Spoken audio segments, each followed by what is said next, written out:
Welcome along to our big match preview and backed by Ladbrokes for the season. It's been a busy week, to say the least, for Southampton Football Club in the midst of probably our biggest crisis since the administration a few years ago. But we also have an FA Cup quarter-final trip to Wigan at the weekends for the FA Cup.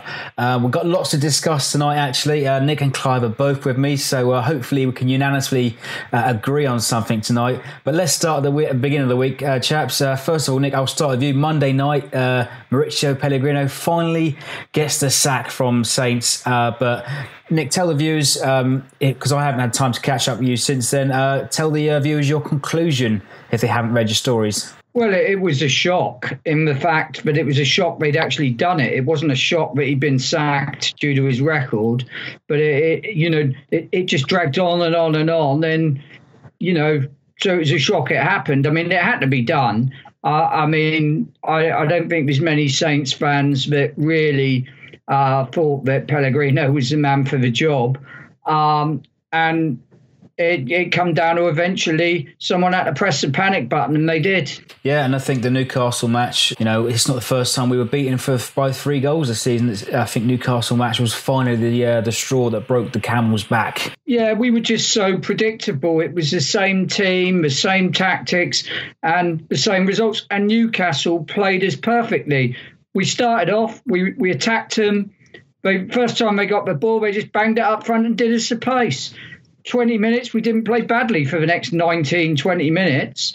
And then we missed the ball. They booed it up front and bang, they do us for pace. It was just, we were lambs to the slaughter. They knew what we were going to do. They knew what our weak spots were, and they just ripped into us. And, we had 63% possession, virtually the same number of shots as them, yet they scored the one stat that mattered, 3 goals. Yeah, and it was a capitulation after 2 minutes. But now, of course, if you haven't been following Saints for some reason this week on social media, or in case you've been living under a rock, it looks pretty much certain that Mark Hughes will be the new manager in charge. And hopefully by the time this video comes out, he will be in charge for training on Thursday morning.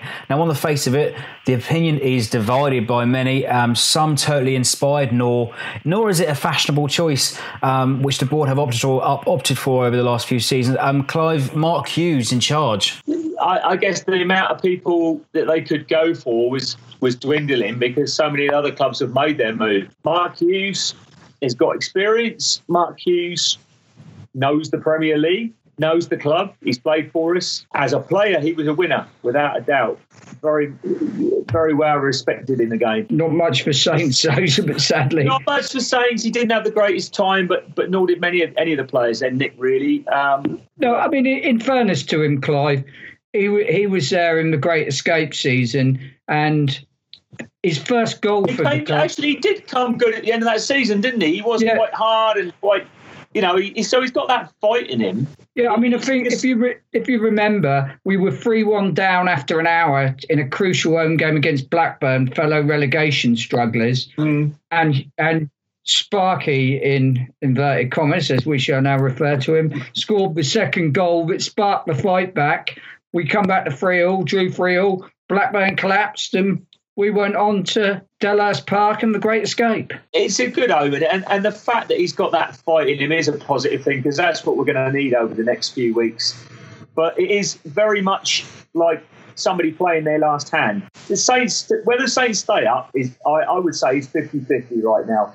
But it can only be a positive thing that they've got someone, hopefully, that can bring the team together, that can give them good direction, and has got experience and knows the pressure situations. He did come good in that. I do remember now that season, because I wasn't his biggest admirer at all when he played for us. But I do remember those last few games. He did a lot for Saints, and he really, really battled, and that's what you need. When it comes to the crunch, you need guys who are going to face up to it. Yeah, and I think he came to Saints in the twilight of his career, and I found an interesting stat today. I think he's got the record amount of yellow cards for a Premier League season whilst he was at Saints. It wouldn't surprise me. As Clive said, it wasn't his greatest time, and as you said, it's the twilight of his career. Two things. his reactions were a little bit slower, so he was always going to be a little bit later to the ball than he'd previously been. He had a little bit of a reputation as sticking a foot in every now and then. And, you know, when you're a great player and you sort of pass your best, you get frustrated, especially in a season like that. So he probably kicked a few more people than he would have done normally. But that's him as a player. But as a manager, you know, he hasn't done that badly. It's just been recently at Stoke where he's bombed. And you think that might just be a good thing because he needs to repair his reputation. Well, he's hungry for that. He's hungry for that. He's hungry to prove Stoke wrong. Well, the thing is with Stoke, I mean, the strange thing about him was I don't think there were many Premiership League managers who'd been at the club longer than him at Stoke. And, I mean, this season, Stoke flirted with relegation, but last season, I think, what did they finish 11th? They weren't far behind us. Yeah. They spent a couple of seasons there and thereabouts in the lower half of the top 10. So he's done well. My only real worry about him is that what he did at Stoke, he did with a certain kind of player and a certain kind of play. And he hasn't got a Peter Crouch here or a couple of big centre halves to charge in at corners. Well, no, and as we said the other day, certain managers suit certain clubs, but it's our last throw of the dice, Nick. Yeah, and it absolutely. has to work. And I hope that the fans, and I understand the fans aren't thrilled by it because it's not exactly a glamorous appointment. We are in such a state now. We have to really stick behind the team and hope the players gel together and get over that disaster, which was the Newcastle game. Obviously, this weekend at Wigan is a very good chance to do that. Nick, you actually mentioned something about his record as well. You know, people are actually glossing over the fact they had really a really good few seasons and consistent seasons in the top half with Stoke. He is a manager that will take no prisoners either. And as you say, Clive, you know, he has a reputation of being a physical side and a sort of lumping it up long towards your target man. Yeah, and I think from a player's point of view, you have to respect what he's done in the game. If I was sat in a dressing room, I want to play for somebody like that that's hard and got that experience, that knowledge of the game. Don't know what goes on the training ground, to be honest. That should be up to the trainer. What the manager does is very much on match day and how he responds in a game, which has been so sadly lacking with poor old Pellegrino. You know, this is the thing. When we get in a game and it's 1-1 or we're 1-0 down or 1-0 up, knowing how to get the best out of that game, that's when the manager comes to his fore. And he's got that experience. So fingers crossed, lads. And, you know, all we can say is support him for the rest of the season. Yeah, I mean, I agree with what you say there, Clive. I mean, what we need is his organisational skill. The thing that let Mauricio Pellegrino down, and you know, he did have a little bit of bad luck and there were issues at the club, but ultimately, you know, Pellegrino's downfall was down to himself and his failure to, make the right tactical selections and starting selections. But I would say part of his downfall was his failure to do the work that really managers do, and that's change games. You know, put on subs. I mean, Arsenal at home when we were 1-0 clinging on, and we never made a substitution. And we were, you know, you need to run down the clock, even at Watford away. Yeah, we got robbed, but at the end of the day, we still had 2 substitutions we could have made. And 89th minute, ball goes out of play. Your manager should be going, stopping the game, stopping the flow, bringing on a substitution, running down the clock. Hopefully, Nick, very simply, that comes from being a winner and having that experience of the game, that he makes the right decisions at the right time. We're in this situation now. It really is the last throw of the dice. And whichever way those numbers come up, let's hope they come up positively. And Saints stay up and hopefully get to a cup final. And that's where we start, you know, on Sunday. You've hit the nail on the head there. If we're to stay up and perhaps do better in that, get a cup semi-final, get a cup final, get a cup win, it needs everyone now to kick in the right direction. I mean, that Great Escape season, what I remember about that against Blackburn 20-odd years ago, 19 years ago, is that when we were 3-1 down against Blackburn, the crowd didn't turn. It stayed behind it. We got on the backs and we put the fear of God at Blackburn and we got a result out of it. We went to Delhurst Park. we all kicked in the same direction, all supported the club. We all realised that it was the last throw of the dice. And, your players dug in and did it. And that's what we need now. And this season could still be a brilliant season, ironically enough. We just all need to get beyond it. We can't change it. It's the last throw. It's the last throw of the dice. It is. I do worry that fans have changed, and I think the game's changed. I do feel a groundswell of opinion amongst fans that they're getting angry because of the money in the game. They're expecting a lot more. They're expecting a lot more from all these teams. West Ham, look at the riot that went on at West Ham. Newcastle are doing okay, and they're still protesting about their owners because they feel that the money's not being put in the right direction. And I think it's not just Saints. And anyway, that's to be put on the back burner till the end of the season because absolutely we can't have change. To have a chance. We have to get behind the team and give it everything we've got. We can't change the past now. We can only change the future. The club, whatever people have got or think the problems are within the club have done what the fans wanted. Now, beggars can't be choosers. To be honest, whoever comes in, has just got to work with what he's got. Beggars can't be choosers. Mark Hughes, as you say, not the most glamorous manager to bring in, but he's a man who's done the job, been there, good organiser, and a man who you said, as you say, will take no prisoners. And that's what we need in the dressing room. You need someone to go in and say, don't care what's gone on. This is the way I'm doing it for the next 8 games.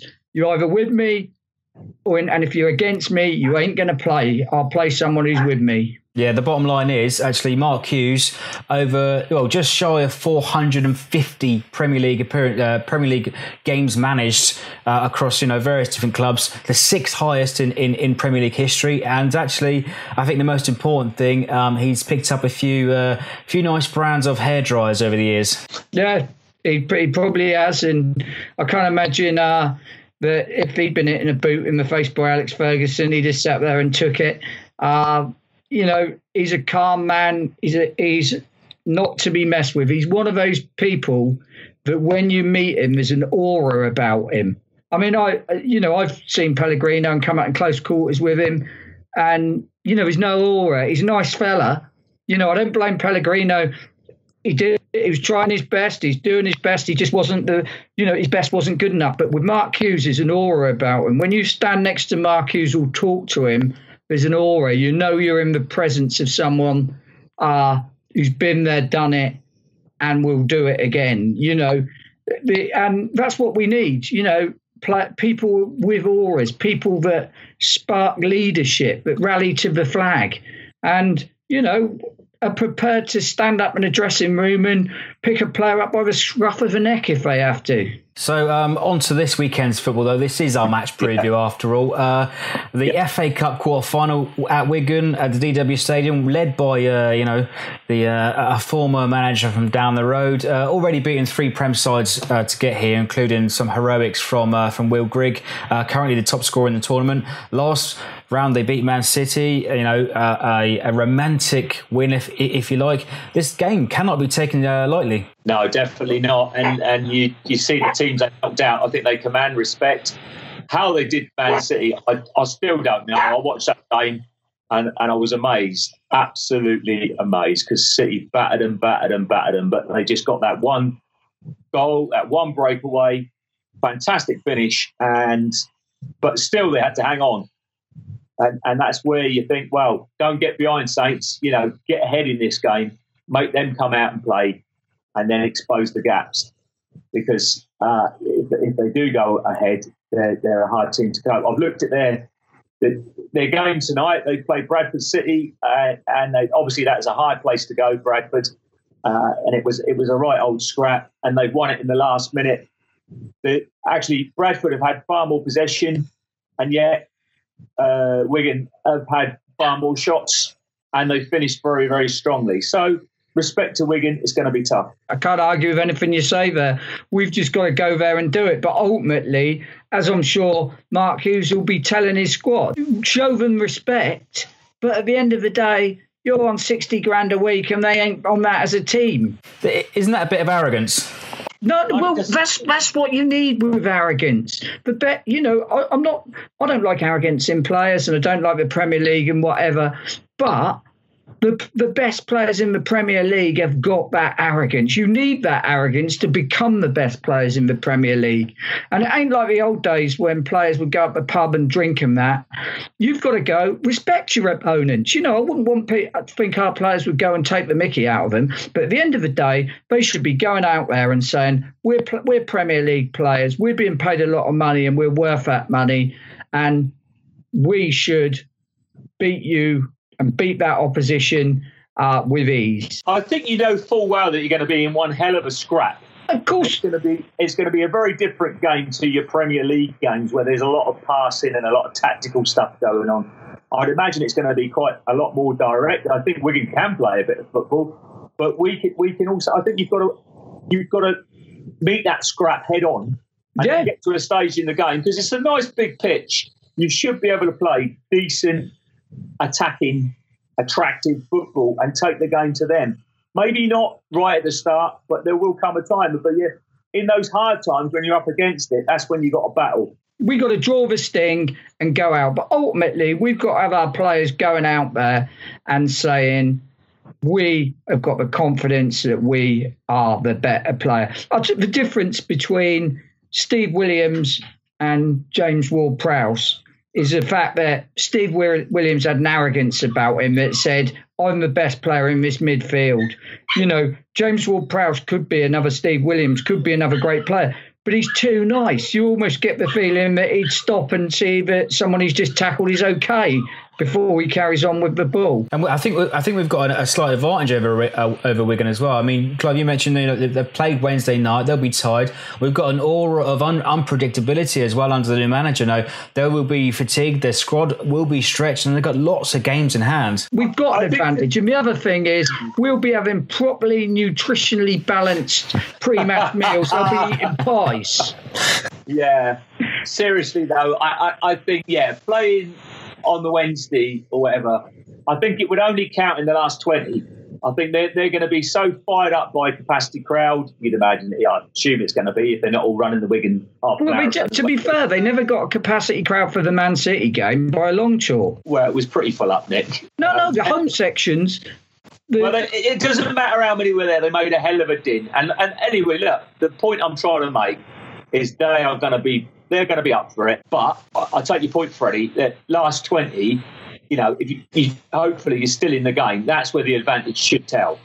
That's where your freshness should kick in. And the fact that you've got guys on the bench that you can bring off, give fresh impetus to your team. And I think that's also been Pellegrino's downfall, the unpredictability of the substitutions or their lack of. I mean, Clive, what would be your slight guess on team selection? We've seen Gabbiadini and Josh Sims introduced over the last few weeks. Is it a chance for both of them to start? I've no idea. We don't even know Mark Hughes is manager yet because talked about it for 20 minutes, but you do find it a bit confusing. Boys, hang on. I've just got a press release through. Breaking news. Please find attached a press release confirming that Southampton Football Club has appointed Mark Hughes as its new first-team manager. Well, there we go. So he is first-team manager. He is first-team manager. Hallelujah. I'm just tapping to download. I'm going to put my reading glasses on and I shall read it out, what it says. Southampton Football Club, blah, blah, blah, 54-year-old, Hughes made 15%. They will be joined at St Mary's by Mark Bowen and Eddie Niedzweski. They will take the roles of assistant manager and assistant first-team coach alongside existing first-team coach, etc., etc. He's excited by the challenge, etc. When people read this, they'll have already read this one, so it doesn't matter really. But he's agreed a contract with the club until the end of the season and will take training at the club's Staplewood campus for the first time on Thursday. First thing there, end of the season. It's not a long-term contract. Well, I didn't expect it to be. I mean, it's a firefighting contract. As Clive will say, it's the last throw of the dice. It's a short-term contract. The rumour is on the street that he's on a £2 million bonus, which is coming from the respected and usually accurate journalists out there. So it's nice work if you can get it. But what we need, though, is the new manager bounce, and that's exactly what we've missed. And a lot of teams in the league this season have had the advantage over us. I think we'll try and wrap it up, though, because we'll do a reaction, which you might have seen by the time you've already watched this video on Thursday night. But Nick, everybody needs to know the away pubs, 4,600 support Saints fans. Lots of early starts if you're travelling on the day. Top tips for match day. You'll see 2 queues outside the ground. Get in the smallest. The biggest one will be for the chip shop. There's plenty of jokes there. Wigan Pier. There's a couple of good pubs. Most of them are a good 20-minute walk from the ground. So if you're going to have a drink in the city centre, it's a 25-minute walk from the ground to the canal. Go there and enjoy it. It's a good view from the away end. Let's make it. But we've got 5,000 people packed behind one goal. It's FA Cup. It's a chance to get to Wembley, even for a semi-final, and go on. It's a chance to get to Europe next season. Let's get behind the team. It's a catalyst that can spark the rest of the season. We just got to get it. We got to create a wall of noise there. Because Clive said, yeah, they'll make a bit of noise. They will, but ultimately they're rugby league fans. They're not football fans, and their gates aren't that great. With respect to them. And they didn't sell out the Man City game by about 5,000 people. We're going to have 5,000 people behind that goal. Let's make some noise. It's no excuse. It's no excuse. I'm being entertained. I'm bored. I don't like the manager. It's all gone. We got to go for it. Well summarised, mate. Clive, I know you don't like predictions, but if we get to the semi-final, who would you prefer? Swansea. Whatever happens, this is a chance to rebuild confidence. This is confidence for the players and confidence for the fans. Great chance to have a great day out for the fans, and feel good about your football club again. And actually, do you know what? Who knows what's going to happen in them other quarterfinals and who we might play in the semi-final. All that matters is we do our job on Sunday as fans, as players, and we march on to Wembley. Up the Saints. Excellent stuff. Well, go ahead and leave us your predictions for our FA Cup quarterfinals and also your reaction to Mark Hughes as the new Southampton manager until the rest of the season. Leave us your likes, your comments and everything else.